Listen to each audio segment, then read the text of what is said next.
Because people who work from home should live in basements, my parents, who are 62M and 60F, brought a moving truck to my house to relocate my brother in. Update: people were arrested. Hello everyone. You will be astounded by today's story. But, quickly, click the subscribe button if you like this article. Recently, the channel has been a little quiet, but your support keeps it continuing.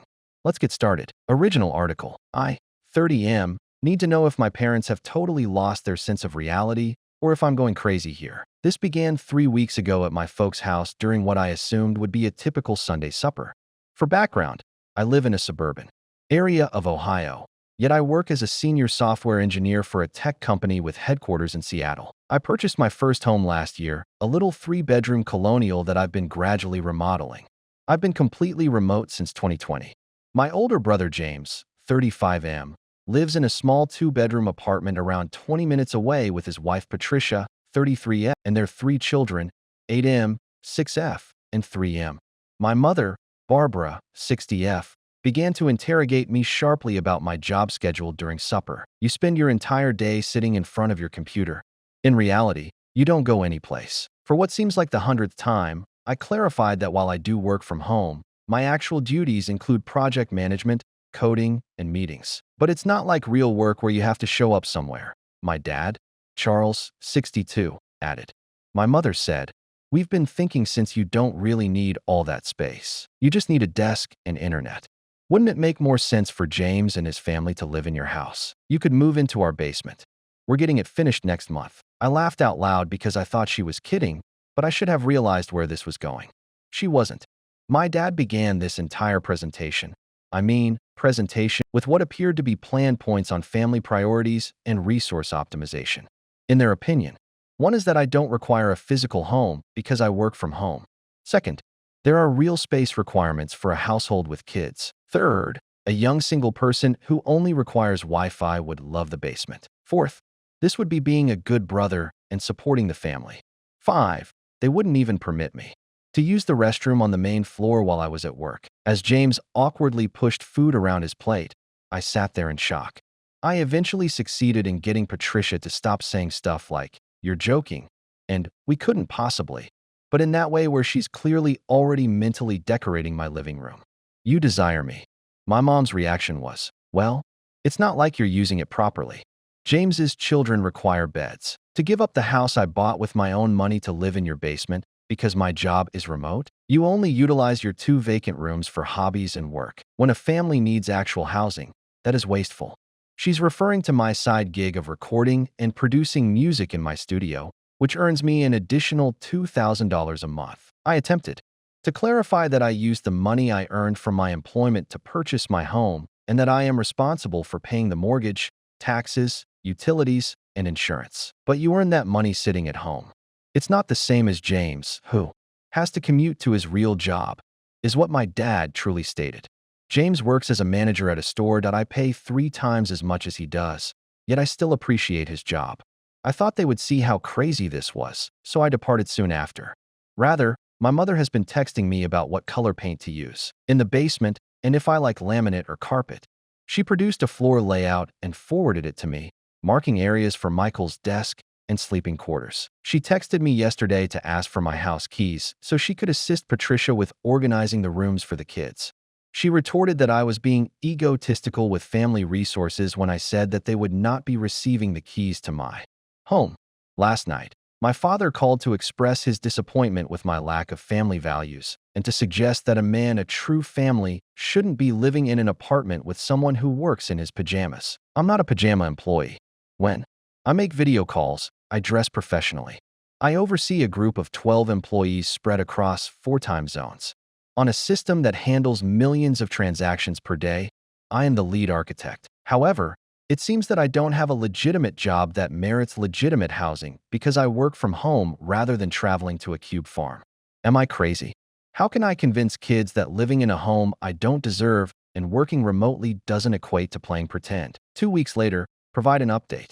The situation has become worse, and I can't believe I'm writing this report. More than I could have ever dreamed. I appreciate everyone who left a comment on my initial post, letting me know that, no, I'm not insane, and that, yes, my parents have gone utterly insane.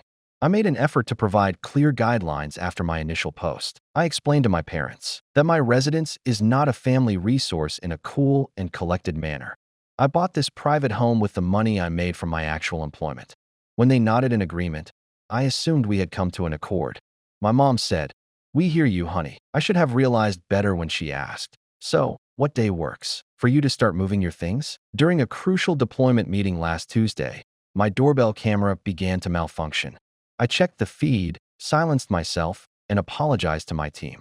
James, Patricia, and I'll tell you what, a moving truck were at my door with my parents. I ran downstairs after unmuting long enough to inform my staff that I had an emergency.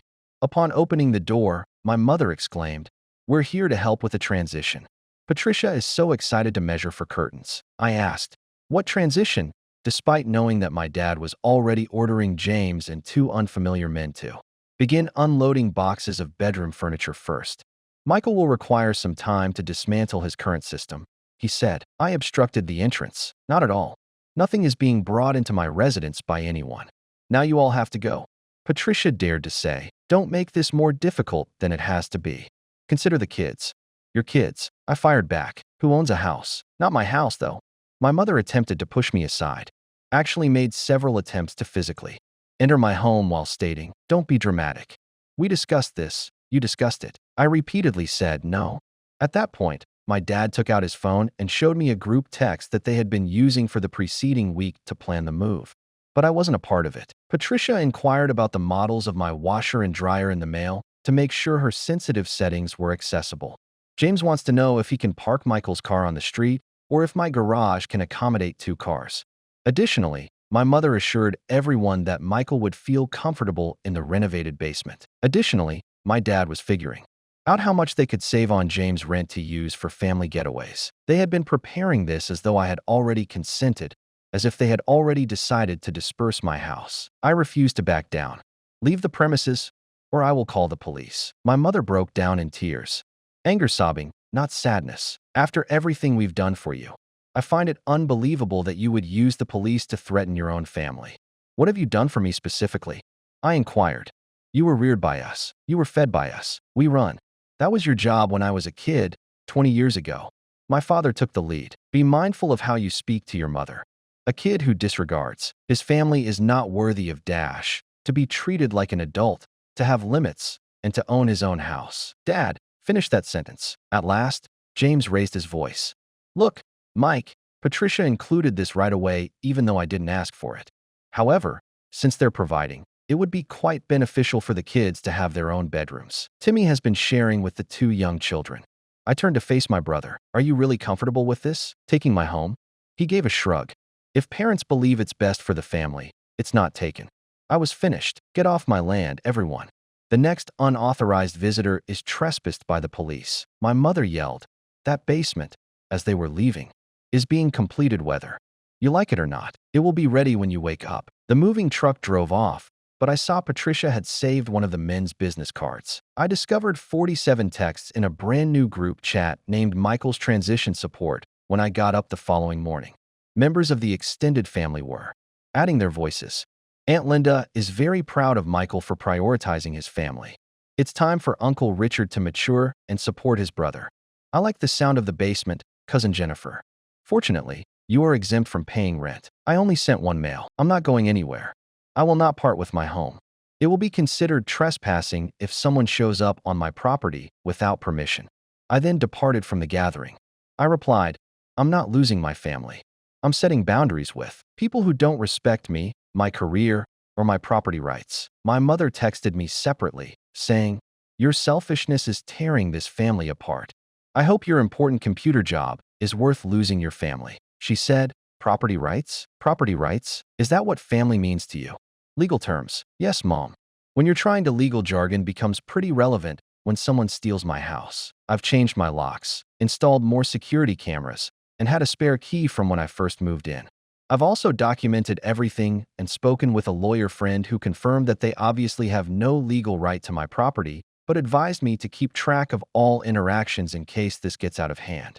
I've been portrayed as the villain to my entire extended family, and the narrative being spun portrays me as a selfish millennial who values his laptop over his family and refuses to help his own brother's children have bedrooms while he lives alone in a large house playing on his computer. It doesn't mention that I worked 60-hour weeks for years to afford this house. I'm holding firm, but the stress is affecting my work. I had to explain to my manager why I was distracted during meetings, and thankfully, she was horrified on my behalf and told me to take whatever time I needed to deal with your absolutely insane family situation. Neither did I mention that James and Patricia decided to have 3 children while living in a 2-bedroom apartment, or that I offered to help James with job referrals at my company. But he declined because he doesn't want to work with computers. My house isn't even that big, at 1,600 square feet. I was mistaken to believe that things had calmed down after my last update, which was 6 weeks later. My mom started posting on Facebook about the housing crisis and multi-generational living, tagging me in articles about why millennials should move back home and the selfishness of single homeowners. After that, I thought that my family had come to their senses, but they were actually regrouping and planning what I can only describe as a coordinated psychological campaign. Some people understand family values with those passive-aggressive ellipses, she would remark. Then the flying monkeys arrived, and she began receiving calls from her extended family. My godmother, Susan, your mom is really upset. All she wants is for the family to be together. Do you think it would kill you? Family assisted family, according to my Uncle Joseph. Boundaries were unnecessary for us. Dude, just give them the house, my cousin Mark. The drama is not worth it. Reiterating that my house was not for discussion, I remained firm. Phase 2 started at that point. Patricia created a profile on Instagram. She chronicled their hardships in a book titled Apartment Life with 3 children. Posts about maximizing space, videos of the kids sharing a room, captions like, "Someday we'll have room for a Christmas tree," and lessons on gratitude even in situations where you can't give your kids their own bedrooms. Many members of my family left prayers and the hope that a solution would be found quickly in the comments section. In the meantime, I was under more pressure at work, and my mother would respond with cryptic statements like, "God provides for those who deserve it, and family solutions exist for those willing to accept them."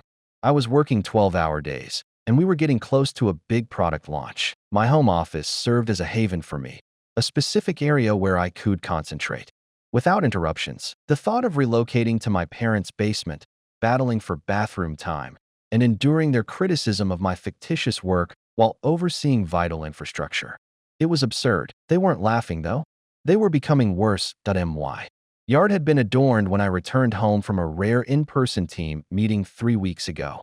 My neighbors were taking pictures, balloons were tied to my mailbox, and my parents had put up a big sign that said, "Future home of the James family.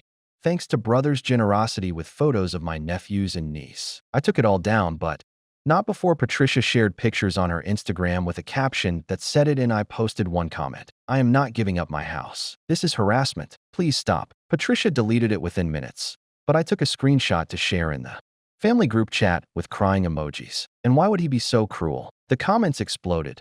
Church friends praised my sacrifice, local mom groups called me an angel brother, and people I'd never met talked about how wonderful it was that I was giving up my bachelor pad for the kids. I excused myself from the meeting and went outside to find him taking soil samples. "What the hell are you doing?" "Patricia wants to start a garden, testing if the soils are suitable for vegetables. Get off my property before I call the police." He looked at me with such disappointment. "Your grandfather would be ashamed." I saw him on my doorbell camera walking around my property with a clipboard, measuring windows and taking notes. I texted him to leave immediately, but he replied, "Just helping James plan for the renovation of my house." Grandpa valued ownership and would fully understand. He worked a real job in a factory with his hands, and I work a real job with my brain. He left his house with his own hands for his family. "You buy one with computer money and won't even share. The basement will be ready next month," he said before leaving. "Your mom chose a lovely shade of gray for the walls. Very soothing." Hit a new low last week. When I woke up, I discovered a lockbox, the kind used by real estate agents, on my front door. I called my mother right away. "Oh, that's good. You witnessed it. We believed the shift would be simpler. You won't have to worry about anything if James and Patricia begin to move items in gradually. On my door, you install the lockbox. Avoid being theatrical. Your birthday is the code. We know each other." I used bolt cutters to take it off and disposed of it in the garbage. In order to install new deadbolts in a security system that notifies my phone whenever someone approaches my house, I then phoned a locksmith. A letter from a lawyer arrived 2 days later. I felt sick to my stomach. Were they genuinely attempting to take my house legally? However, in some ways, it was worse. In order to preserve family unity and set clear boundaries, my parents formally announced that they were turning a section of their basement into a rental unit and would like me to sign a lease agreement. The terms of the lease included a $400 monthly rent that was below market, which they noted generously, the ability to use the upstairs bathroom during certain hours, 24-hour notice for kitchen privileges, a quiet hours policy during TV time, a prohibition on overnight guests without permission from the landlord, and the first right of refusal in the event that I decided to leave my housing stubbornness. When my brother stayed in my home, they made a sincere effort to register me as a rent-paying tenant residing in their basement. My lawyer friend laughed so hard that he had to put me on hold after I sent him everything. My performance at work was beginning to deteriorate when he returned and said, "Frame this. Frame it and put it on your wall as a reminder that sometimes family is absolutely insane." I was brought aside by my manager, who inquired about my well-being. I sobbed and told her everything. With every detail, her jaw dropped even further as she listened. "Michael," she said at last, "although I may be going too far, have you thought about how abusive your family may be?" I hadn't, because I had been so preoccupied with the house problem. Stood back to observe the pattern, the rejection of my career, the transgression of boundaries, the humiliation in public, the manipulation, and the total lack of respect for my independence. "Real time, take some time," she remarked. "After concentrating on the launch, give yourself a week to consider your next course of action, and we'll figure things out if you have to move to escape this madness. Your work is genuine, worthwhile, and significant. Nobody should be able to convince you otherwise." That evening, I decided something. I barred James and Patricia, my parents, on all platforms, including email, social media, and the phone. I sent the extended family group chat one last message. "I have a genuine career. I own my house. I'm not going to move into a basement. I'm not going to give up my land. I will cut off contact with anyone who keeps bugging me about this. There is no negotiation here." Then I also ended that conversation. The article was published right away. No doorbell notifications, no buzzing phone, no passive-aggressive postings to view, just silence. I successfully completed the product launch. Our metrics were dominated by my team. I sat in my home office feeling like I could breathe after my manager offered me a promotion. After months, for the first time. Naturally, it was short-lived. Thus, for months later, I have my final update. You all deserve to know how this crazy story ended. So I've been debating whether or not to write this final update. I had 2 months of rather calm conditions after burying my family. I put a lot of effort into my work and received the promotion.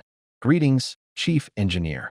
And began treatment to go through the decades of contemptuous behavior I had accepted as usual. My therapist assisted me in seeing that my parents had consistently downplayed my accomplishments. They expected good grades. The scholarships were fortunate. I played with computers for a living.